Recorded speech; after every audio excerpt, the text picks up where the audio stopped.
to this panel. It is the British Aces of Asian Heritage panel that you are watching for the next 50 minutes. My name is Sarah Cosgrove. My pronouns are she, they. And just to describe myself, I am a mix of Filipino and white. And I'm very, very excited about doing this panel with 5 wonderful panelists. Just to remind people that there is the Slido link in the description box down below if you would like to submit questions throughout during the panel that we can answer. And also, if you need access to captions, we have them. You can also click on the captions link down below if you prefer to have them read on a separate screen. I'm now going to get the panelists to introduce themselves. I'm going to go left to right. So Ed, Rami, Deanne, Hash, and Animo. If they can give a quick introduction about themselves, and then we're going to start doing the Q&A part of the panel. So Ed, if we go over to you first, can you tell us a little bit about yourself? Yes, so hi, I'm Ed. My pronouns is they, them, and I identify myself as hermetic asexual. And I'm so sorry that I can't turn on my camera. This Wi-Fi is quite unstable, so I wanted to, I just would like to stay this way for today. So I was born and raised in Japan, and I'm half Chinese. I have been staying in the UK for just 1 to 2 years in total. Currently, I'm doing my PhD in politics studies. That's it. Great. Thank you, Ed. If we can now go over to Rami. Hi, I'm Rami. My pronouns are she, her. My ethnic background is Thai and Chinese, and I moved over to the UK when I was about 5. And at the moment, I work in communications for a council. Great, thank you. Now off to Deanne. Hi, I'm Tian, and I was raised in the UK and for a few years, and then I came to India, and I'm coming back for my master's. So it's a bit of a leaping frog sort of situation. My pronouns are she, they, and I'm glad to be here. Glad to have you. Over to Hash now. All right, hi everybody, love to meet all of you. I'm Hash, my pronouns are they, them. I was born in Sri Lanka and came to the UK when I was 4 years old, and that's where I've grown up most of my life. I'm currently in the immigration process to Portugal at the moment. I'm a community and queerness focused artist at the moment. Great, and finally Nemo. Hello, my name is Nemo Martin. My pronouns are they, them. I'm a writer for stage and podcasts, and I'm also doing a PhD in French literature. Excited to be here. I'm very excited about all of you being here. Really cool to also get a range of different perspectives, also all you working in different areas as well.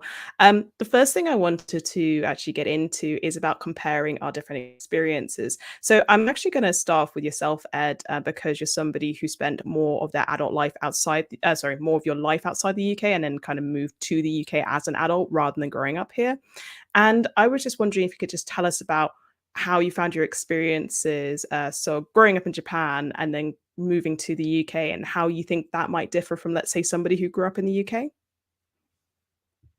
Yes, okay, so I just came here and I stay here 1 and 2 years. I think one of the differences is that because I was half Japanese and half Chinese, and we don't have apparent differences, I don't really get any prejudice in Japan because I was not supposed to be. I'm just a so-called majority in the country, so I don't really have that. But I guess people born or raised in the UK and have a Asian heritage here, the experience might be different. But also, I think one of the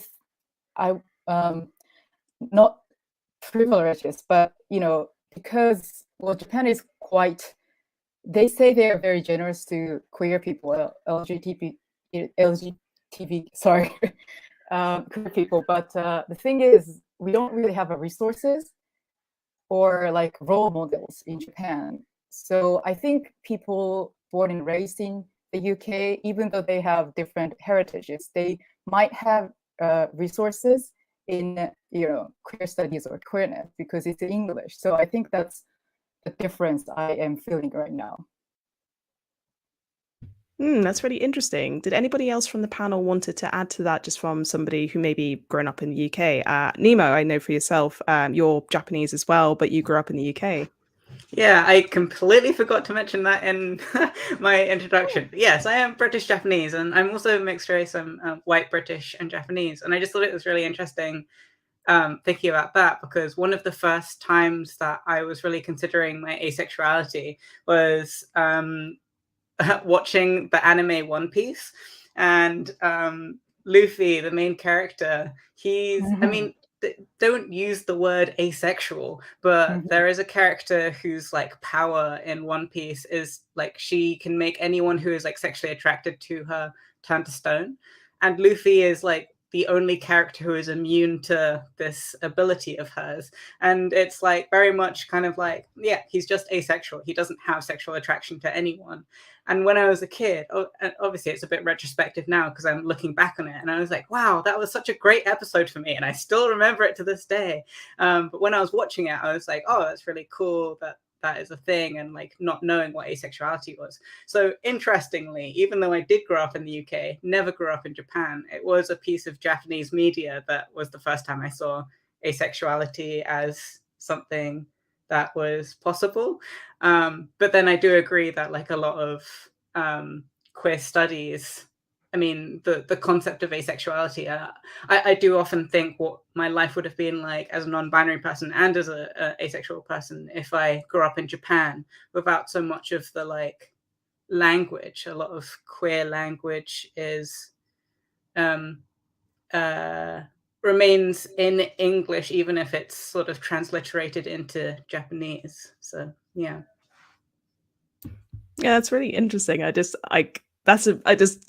listening to you talk about how you sort of saw asexual rep through an anime. It's like that's just very, very interesting. And yeah, what you were saying about in terms of language and resources, this is something I commonly found by speaking to Asian activists. So is there a word for asexual in Japanese? Yes, there is, but it's almost like a loan word. So it's just asexual. It's it's almost similar pronunciation. So yeah, there is, but it's not really explored enough, I would say. Yeah. And interestingly, again, like the first time, there's a Japanese drama that's just come out. Yes, I know. Yeah, I heard of that, but I haven't watched it actually. But yes, there are a drama, I think this year, I guess, that features two men and female, I think, queer platonic relationship, and both are basically asexual. That's interesting, I guess. Yeah, really. Okay, what is the name so that we can go and watch it? I'm looking it up, so carry on. We'll let you know later. Yeah. If we go on to the other panelists, it'd be really interesting to hear your perspectives of, because I think for the rest of you growing up in the UK, anybody would be interested to start? Deanne.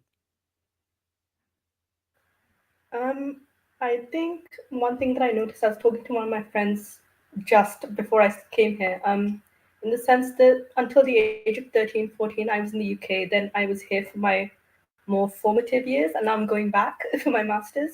So it's a sort of the correct age jump in terms of like starting to gain awareness as to how adolescence works, and then having my formative years in a very collectivistic culture with like a more close connection to my roots, and then jumping back. I think I always had a reference point in the UK, for lack of a better terms, Caucasian majority. Even though my neighborhood was more Asian, but the precedent or the standard there versus realizing I was ace or somewhere on that spectrum here, it's sort of jarring because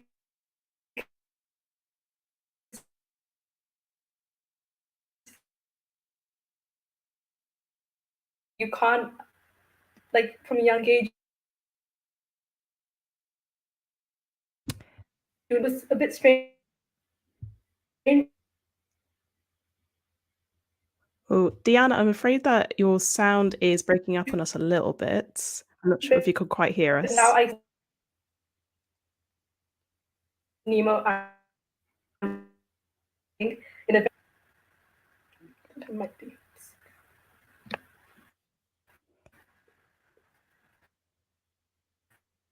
I think there might be some slight technical issues. Don't worry, Deanne. I'm happy for you to answer that question again.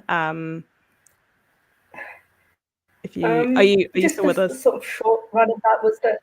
Yeah. I hope it can be heard now. I think it was my much video better. and audio Thank combined. Yeah.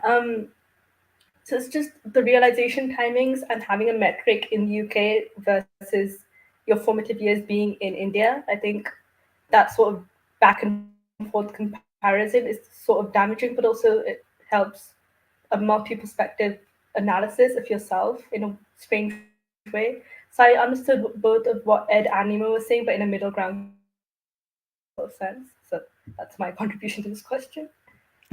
No, thank you. That's really interesting because also how like queerness can be talked about different in different cultures as well. So yeah, that's also interesting. Actually, Hash, was there anything you wanted to add to this and share your experiences? Okay, so I've obviously grown up in the UK for most of my life and experienced what it's been like here.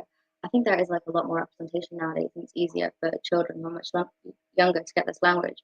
But I myself, coming up to 24, and at the same time approaching my 10-year anniversary of claiming the word genderqueer for myself, which I know is not something that everybody is gonna like. That's not everybody's experience. And coming here to Portugal has really like made that clear for me because the level of work that's being done here is quite different to the level of work that has to be done in the UK.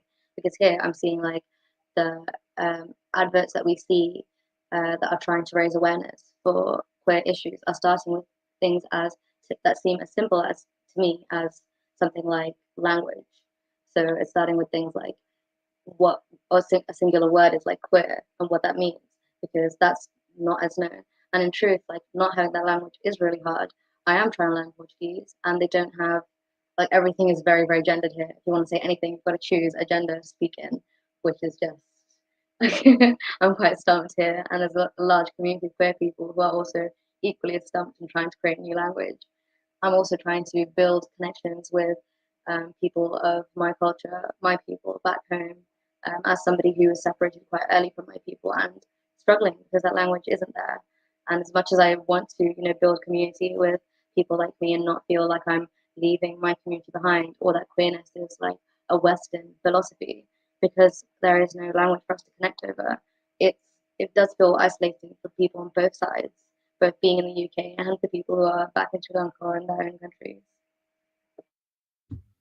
Oh, thank you for sharing that. And finally, I just want to go over to Rami because I realize we haven't heard from you. Share your thoughts on this. So my thing is, because I spoke Thai at home and I didn't really know any words for like queer or gay or asexual or anything. So it was just learning recently that, Thai uses a lot of loan words as well. So gay and lesbian is literally gay and lesbian in Thai. And the word for asexual in Thai is literally ไม่ฝากใจทางเพศ, which means something like literally a person who has no sex. So it's quite hard to talk about when you don't really know the words for it growing up.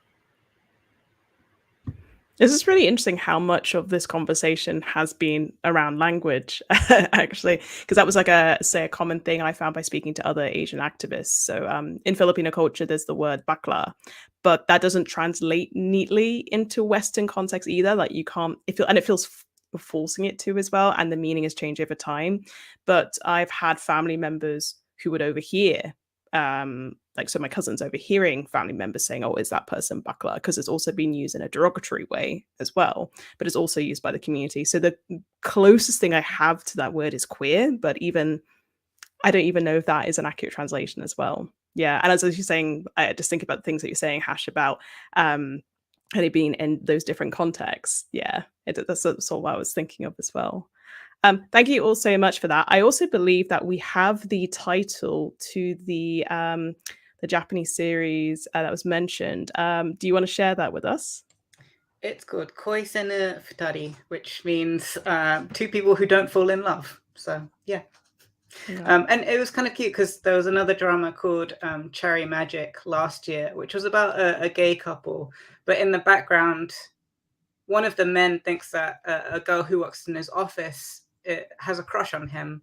And they just have a conversation. And she's like, no, I just don't like anyone. I was just treating you as a friend. And he was like very relieved about it. But yeah, it was also really surprising to just have her arc be, oh no, I really like you and I really support your love story. I don't want that. And he was like, oh, if you ever need like a bid or anything, if your family is like causing problems for you, then, you know, I can pretend to be your boyfriend. And she was like, oh, thanks. I don't think I need it, but, you know, and so that community solidarity was also a really nice thing to see. So, yeah.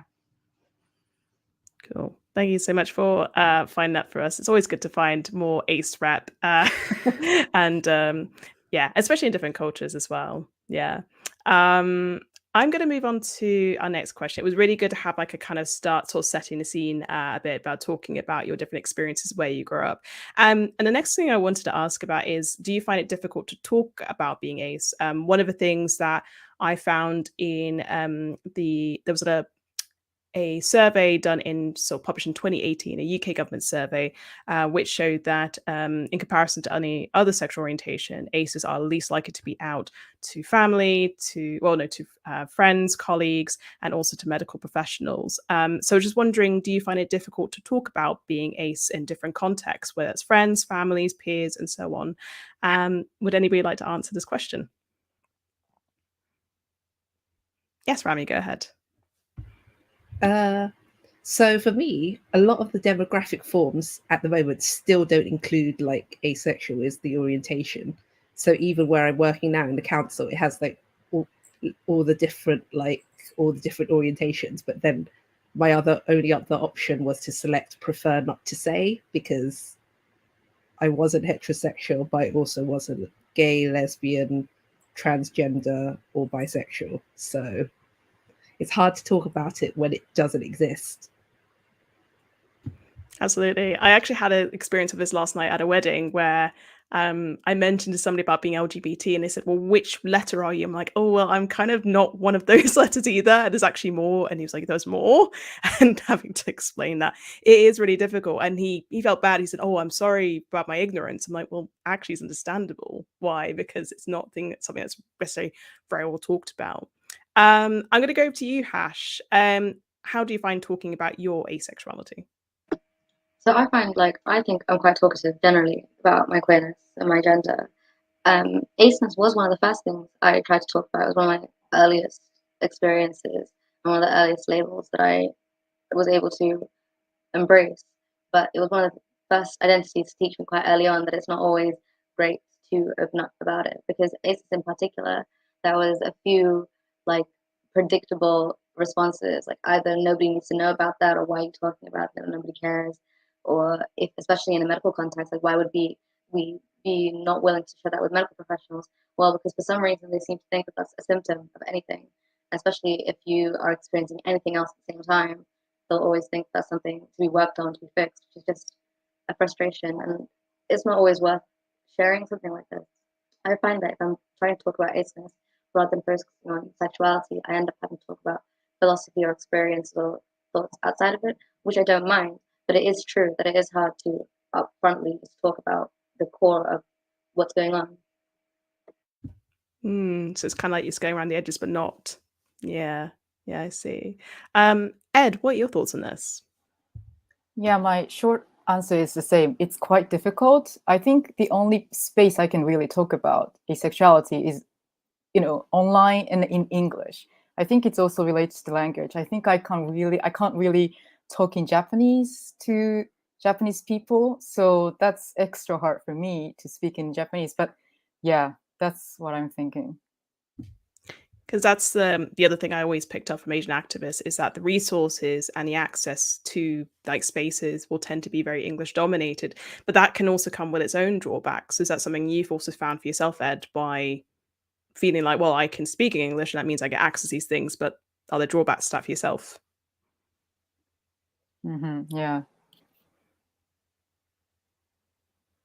What sort of things? So what sort of things? What are the sort of negative parts of that then?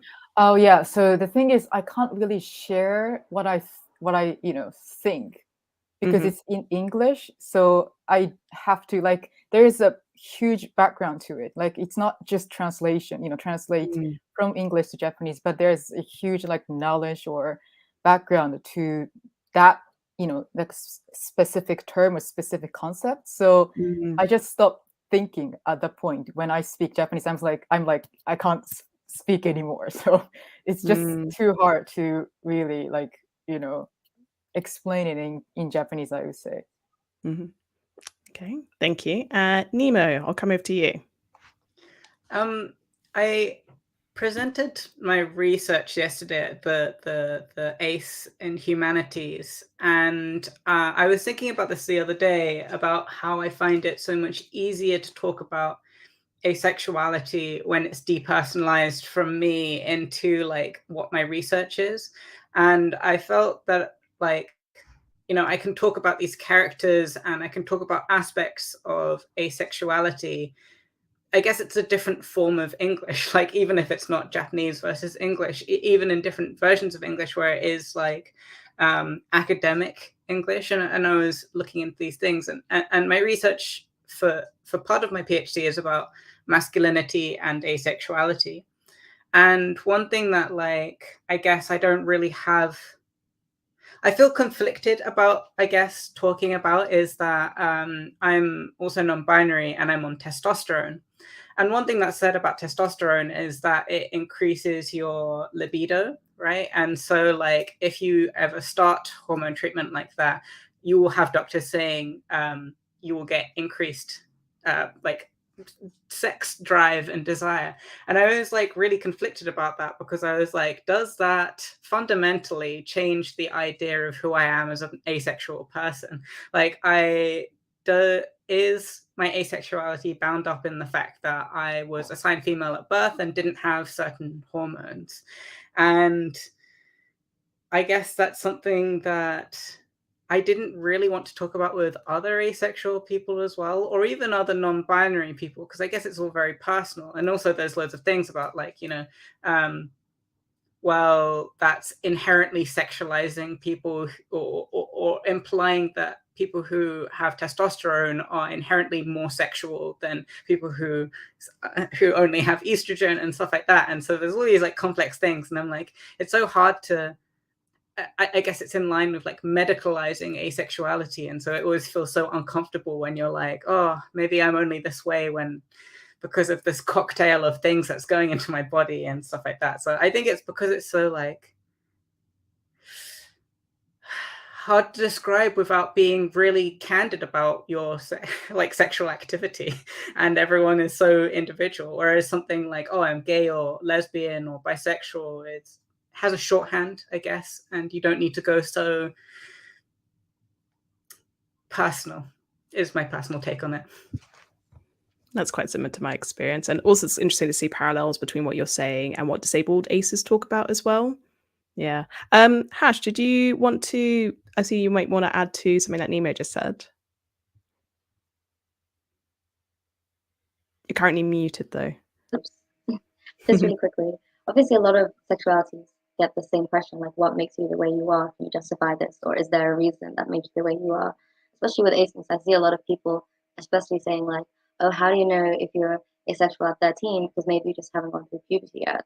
And like, as valid as it is to want to avoid giving root causes for anything, because the answer is obviously that even if there's a cause for you, or if there's a cause in an instance, doesn't mean that it's like the surefire singular way that this happens. I still feel like it's important to open the boundaries of what is allowed to anybody who identifies with it. As in, so what if you're only asexual because you haven't gone through puberty yet? It's fine if that is how you want to describe yourself right now, and your sexuality may change. It is actually okay if you feel like maybe you were asexual because you were too dysphoric to feel sexuality and engage with yourself that way. It's fine if that changes for you. And it's fine if there is no reason for it whatsoever and you just happen to be the way you are. I think that's really great advice, Hash. Thank you. Really love that. I'm going to go on to Deanne and then go on to the next question. But Deanne, what were your perspectives on this question? Yeah, I think both what Ed and Rami had mentioned about language and not having the vocabulary necessary to like make that match sort of with English references. That's one hurdle I face, because when you come to many Indian languages, I think it's very conflated with syllabacy, and that's really not the same thing. And we have enough trouble differentiating it in English, let alone wrapping your heads around it in a very different context. That's one issue I faced. And when I was first exploring the possibility of aceness, I came across a term called a glass closet, where it's sort of, if you choose not to participate in any activity, or you sort of so-called abstain, that's a very obvious presentation of your aceness. But I find it easier to talk about my aceness than my aromanticness, because aromanticness is seen as more improbable sometimes. But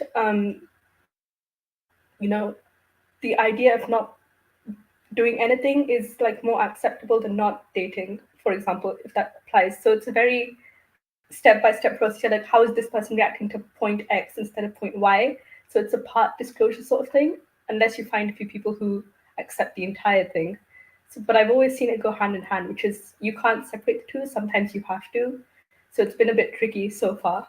So let's see how it goes in the future. But it has been a bag. Never know what to expect. Thank you, Deanne. And actually, that very nicely kind of goes into actually going into our next question, which was submitted on Slido. And I'm just going to show it on screen. Oh, there it is. There's like a magic buttons in the behind the scenes for anybody watching this.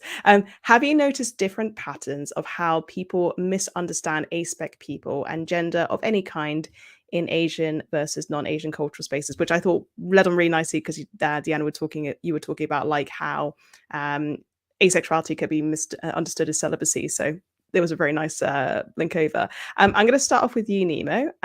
If you want to start your thoughts on this. Sure. I think the patterns for me, like the most obvious answer, which was also one that we were talking behind the scenes before the panel started, so was about stereotypes of East Asian asexuality, both of East Asian female like sexuality and masculine sexuality. And I think in non-Asian spaces, that's really colored how people assume my asexuality is what it's linked to. And so I think the answer to this question for me is the fact that East Asianness and asexuality is either seen as like, oh, because East Asian people are asexual or more asexual. And when I was presenting more female, or before I started testosterone, I often had a lot of white male people assume that my asexuality was something that there's the really harmful trope of the like blossoming lotus or whatever, like a soft young East Asian woman who needs to be like taken by a white man, and like that's where the concept of like sexuality and asexuality comes with them. Whereas in East Asian spaces, like, I mean, the one big difference for me is that it's not so racialized. It's not like because it's not a stereotype that comes from within the community, that it's like any conversation I've had about asexuality with Japanese people or East Asian people, the only ones I've had actually have been like, oh, yeah, language again. And yeah, not very helpful on the East Asian side, because it's just like a kind of block, and like, oh, we don't really talk about sexuality full stop anyway, which, yeah. There's a really interesting person called Natcha Chirapawat who is doing her PhD on stereotypes of East Asian people, and you should go and follow her on Twitter. But she was talking about stereotypes in East Asian people and how sexuality is inherently linked with those. Thank you. I'm gonna now pass this question over to Hash. I actually had like surprisingly similar things to say, and I say surprisingly, but it's not remarkable that obviously the primary difference between how people outside of our race and people within our race treat us is race. Like ultimately, asexuality is not something that has to be racialized. And when within my own community, I can feel that there is, although there's prejudices, it isn't with a belief, that I'm unable to experience a level of human experience because of my race, something like that. But there are some prevailing attitudes that are similar from different angles from everybody. Some things are along the lines of like, oh, well, everybody is a little bit ace, but for different reasons, obviously.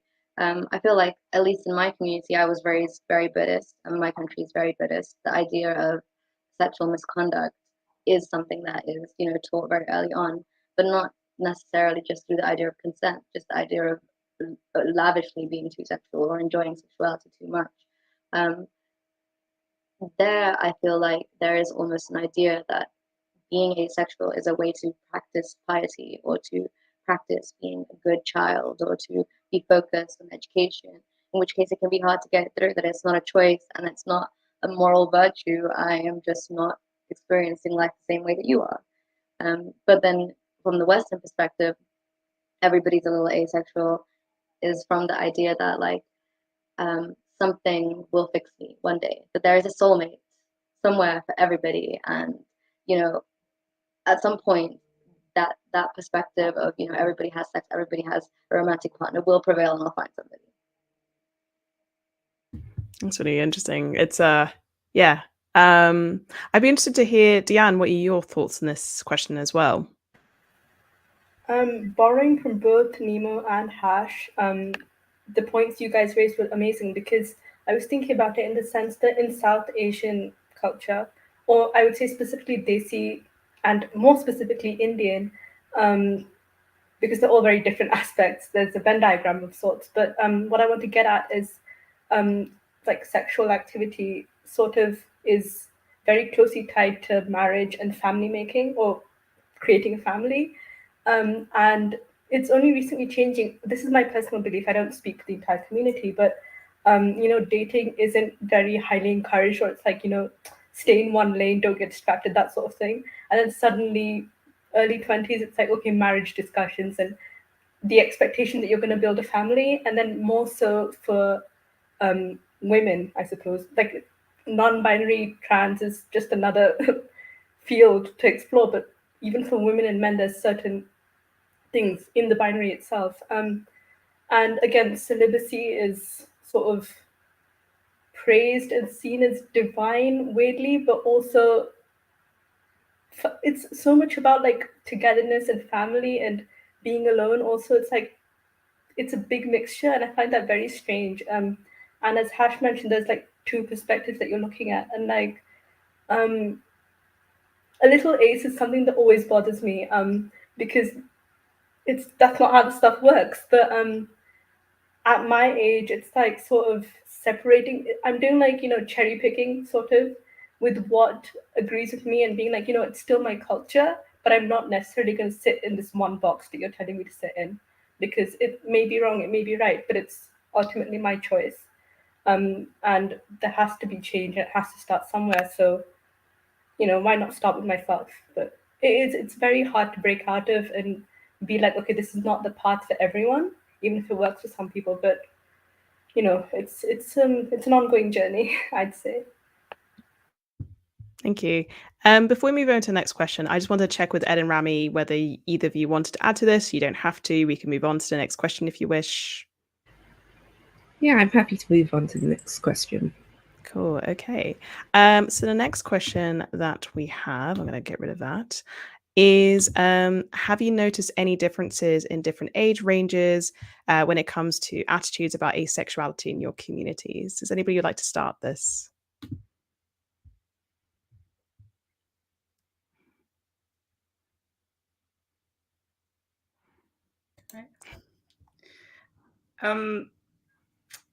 It's interesting because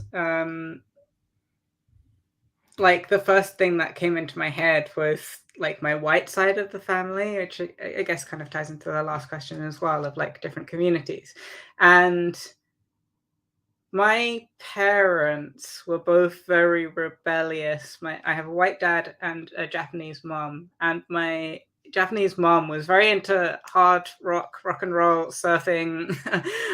Very much went to America to get away from concepts of like femaleness in Japan and how to exist as a Japanese woman. And she really wanted like McDonald's and like, yeah, hard rock. And then my dad left the UK because he wanted to experience non-stuffy Britishness. So he wanted to go as well to America. He wanted, again, hard rock and McDonald's and like to the experience of being cool, I guess. And concepts of sexuality, when talking to my parents, they both came from like, I guess, the East and the West, and they were both running away from very similar things, which is like stuffy conservative culture, to go to somewhere they saw as more free.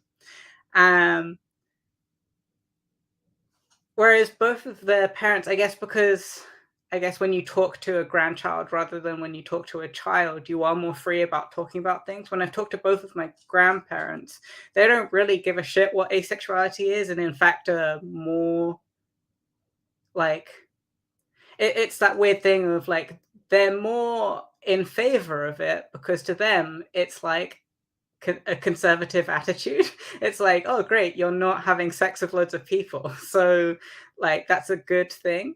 And so weirdly, I've had better reactions from my grandparents who see asexuality as something that is a positive attribute because it is more conservative, because you're not having sex with loads of people. And I'm like, that's a really strange I'm trying to be like, actually, I'm a very liberal person, and if I could make you angry by having sex with loads of people, then I would, but that's not really how, like, I don't know, it's just a very interesting thing where just because you're being treated positively or nicely by someone doesn't necessarily mean that that's that they're understanding or that it's a good thing. I don't know, it's Yeah, but can I just jump in and say, like, the thing with that is it's not even accurate. Like, that's not actually what asexuality is. You can have tons of sex, you can have the craziest sex and be asexual. But I'm not about to like sit here and try to like convince a grandparent or a parent about that stuff, because that's not what I'm trying to do. Like, yes, actually, you can have sex. It's not the conversation I'm trying to have with them. So it ends up in that weird position where you're like leaving them to be like, oh, good, you're not that interested in sex or whatever. And it's like, okay, you know, like, I'm not gonna go into more details. We'll just leave it at that. Thank you for that, because I thought that's actually surprisingly relatable, but it's one of those things that when you get to like the marriage and then having children age, then the opinions change, right? That's something I also see. Ed, if I come over to you, because I haven't heard from you in a while, what are your thoughts on this? Yeah, so about the age group and asexuality. Well, I would say in Japan, sadly, like there is no really asexual community or asexual research. It's basically no existence. So like, I can't really tell what older people say because I don't talk to older people about asexuality. It's just very difficult concept to explain. So I don't really know about older people, including my parents or grandparents. Like, it's just like almost impossible. Like, I don't know, at this point, I think it's a little bit impossible to talk about it. But also one of the things I realized that these days, more and more young people, I guess, online, they really kind of into, not into, but like, you know, aware of the asexuality. And the thing is, I have been doing like Twitter or SNS for 6 years or more than 7 years. And I kind of talked about asexuality, you know, and there are a lot of people, like there are an increasing number of people talking about that, you know, aspec or asexuality, or like it's actually very interesting to see. Actually, there are a lot of people, I guess most of them are quite younger generation, but kind of embrace queerness, including asexuality. So I think it's just growing right now. So I really don't know about older generation, to be honest, but I just want to say that younger generation are more kind of open to that idea. Great. And I'm going to end this question on Rami. Rami. I just want to add, like, I don't know whether this is like common, but for me, like the older generations seem to think like, oh, it's just a phase and you just haven't found the right person yet. And no matter how much I try to tell them that it's not happening or not in the way that they'd hoped, they still think, oh, well, when you get to, like, say, when you're 35, you're suddenly going to want to start having a baby. And, like, I don't know, like some ace people, you know, everyone's different, but I personally don't want to have kids. And it's just a bit confusing, a bit frustrating having to try and explain to them that this is something that isn't going to change. Yeah, I've had a very similar experience that to an older person. When coming out to them a couple hours later, they said, "So you're not having children?" No, no, no. I already thought about not having children for several different reasons. Nothing to do with my asexuality, actually. So yeah, it's quite interesting. We are going to move on to our next question. Thank you so much for this, by the way. I think this panel has been fantastic so far. I think you've also really brilliant. Yeah, I was doing a lot of nodding throughout this panel. I'm now going to move on to this next question, which is, what are some unique parts of the Asian aspec experience those outside it likely won't be aware of, but should definitely know about, both pros and cons? So you can either talk about both pros and cons or just one or the other. I'm leaving this entirely up to the panelists, and I think this is likely to be our last question. Would anybody like to start this question?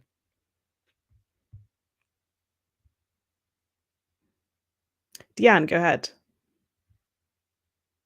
Yeah, I don't think I can answer the question in its entirety, but one thing I did want to touch upon is media. And the media that I'm familiar with is, you know, Indian cinema at large and Indian television. And again, going back to a point that we've all touched upon about family and expectations and things like that, it's you're very closely aligned to an ideal picture. And as Rami was saying, you know, it's easy for her to sort of stick to the fact that, or easy, or she's determined to stick to the fact that, you know, this is not going to change. And that it's sort of seen as, what's the word, being stubborn in the face of the elders saying, you know, you must do this, you must do that. But it's conviction about myself. And I think that sort of defiance sometimes has rubs people the wrong way in many Asian communities. And you know, there's certain precedent in Indian media that's changing recently, but it's more of a coming of age sort of change, in the sense that, you know, standing up for yourself is like going against the family, and it's a very Western thing to do that apparently. And there's a very like there's spectrum of conservativeness to being more open-minded or beginning to, you know, broaden your thinking. And you know, it's a long journey, but the thing is that I am optimistic about change, because just recently, you know, the first four letters, so to speak, as you'd mentioned at the start, Sarah, like A doesn't even come in the first lot, so it's like, you know, it's beyond the T. There's opening awareness about that, so ACE is going to take some time, but I think it's coming along. And I think conviction and finding community is most important, because I don't think it's a solo journey. It can't happen on its own. I mean, finding people and platforms such as this does help in that. And like a sense of empathy and connectivity is really important in making this more visible in Asia, I think, across the board. Yeah, that's what I want to say. Thank you. And now let's go to Hash. So I've got a pro and a con, but they both actually quite touch on what Dia said. So for my positive, we talked about how community is important for raising awareness. And that is one of the things that I would say that is not necessarily unique just to the Asian experience, or the Asian aspect experience, but is like enhanced by being Asian and aspec. The ability to value relationships outside of sex and to value relationships outside of romance and to build our community on much more solid grounds is something that I feel is an incredible benefit that I've been able to access by being Asian and aspec. The negative, similar to what you said about representation, is sometimes I feel like as an Asian, you have to represent every Asian ever. So if you happen to be asexual, you're suddenly making a political statement about Asians, which becomes very complicated to represent an entire race. I don't think everybody notices sometimes that that burden is on a lot of our shoulders. That's what I had to say. Yeah, I feel that. Yeah, that's the thing about, especially when, you know, there's the thing about having, if you, let's say, to do public speaking for things like when you need a speaker or like for panelists, you tend to need like a lot of the time to be out, and that may not be something that you may have as a privilege, really. So to be able to have things in place so you can be out, and then when you are out and then you are a public speaker, then you feel like, well, I've got to stay here because there's so few of me as well. And then you also feel a lot's expected from you. Would you say that's how I kind of feel about it anyway? Yeah, definitely. Yeah. I was trying to remember who was after Hash. Who was after Hash? I'm trying to find. There's a private chat. Rami, thank you. So my point's very quick and a bit random, but a pro of being like a Thai Asian is, so not, why I say Thai Asian, Thai ace person is I watch a lot of Thai dramas, and the censors are very weird. Like you can't show kissing on there by default, but you can show like people like shooting guns and things. So all the characters are very, very ace by default because they'll like slightly sniff each other on the cheek or just like do like weird blocking. So if you ever want to see like accidental ace representation, start watching Thai dramas. Wow, I'm loving these media recs today. This is great. Absolutely love it. But also just feels a bit like ace agendery. But anyway, we're gonna go to Nemo and then finally to Ed. So Nemo, you're next. Yeah, also media, like I talked about stereotypes and, you know, the stereotype of East Asian, like men as not being asexual, it's really problematic, or blah, blah, blah, blah.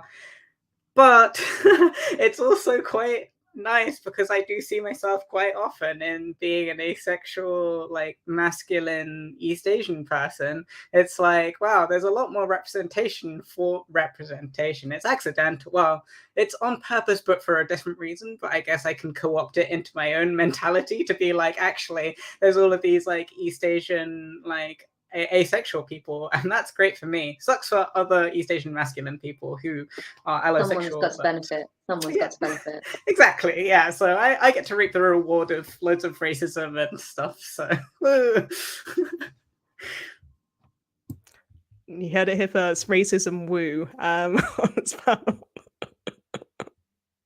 Anyway, I'm gonna go over to Ed. Ed. Oh, yes. So my thought is also quite random, but I also want to build up on what Ramit says. Yeah, I think, well, overall, like Western culture, Western society are sometimes like claim to be a little bit over-sexualized in a way. They have like this kind of like couple culture, you know, you have to bring your +1.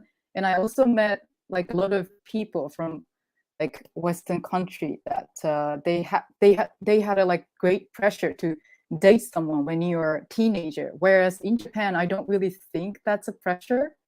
There are people obviously date when they are in high school, but it's not a huge one. But like, I don't know, in some countries in Western, you know, area might be a more like quite a like a social pressure to date someone is quite perhaps like greater than I would say in Japan, definitely.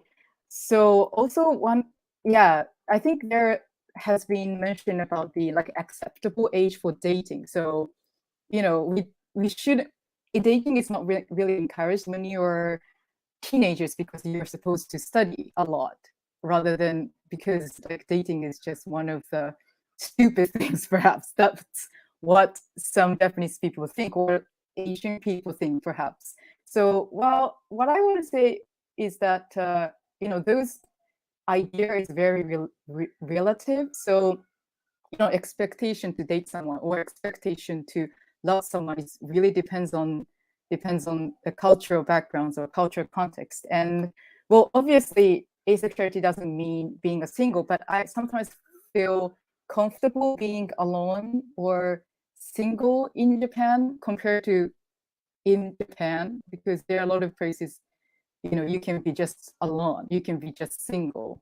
But here, they're sometimes forced to be with someone, not with lover, but like with the group. So what I'm saying, so what I want to say is just, there's expectation, I think, to be someone, but it's really depends on the context. And sometimes the Asian country has more of a loose, flexible expectation for that.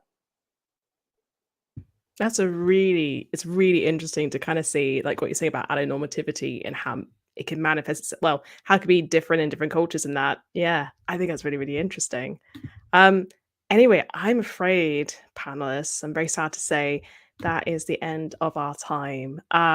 It flies by quickly, doesn't it? And I think this has been a really wonderful discussion. I've greatly enjoyed being with you this afternoon. So I just want to give a thanks to Ed, Rami, Diane, Hash, and Nemo for all your wonderful contributions and perspectives. You've all been absolutely brilliant. There is the Discord server. There is a channel for this panel in particular. So if any of the panelists would like to, you can continue the conversations there. I've been told that there have been some conversations happening as this panel's been going on. So please go continue those discussions in a Discord server. It doesn't have to end here. And just a reminder that there are actually 2 more YouTube stream sessions coming up and also 2 Discord sessions coming up as well. So please go attend those. Also, the streams are recorded, so you can also rewatch any of these panels at any time. So thank you so much. And yeah, that is the end of our panel.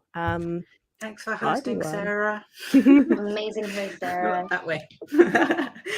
Thank you. Thank They're all you. amazing. You made my job very easy. Thank you. It was great meeting all of you. Bye-bye. Yep. Bye.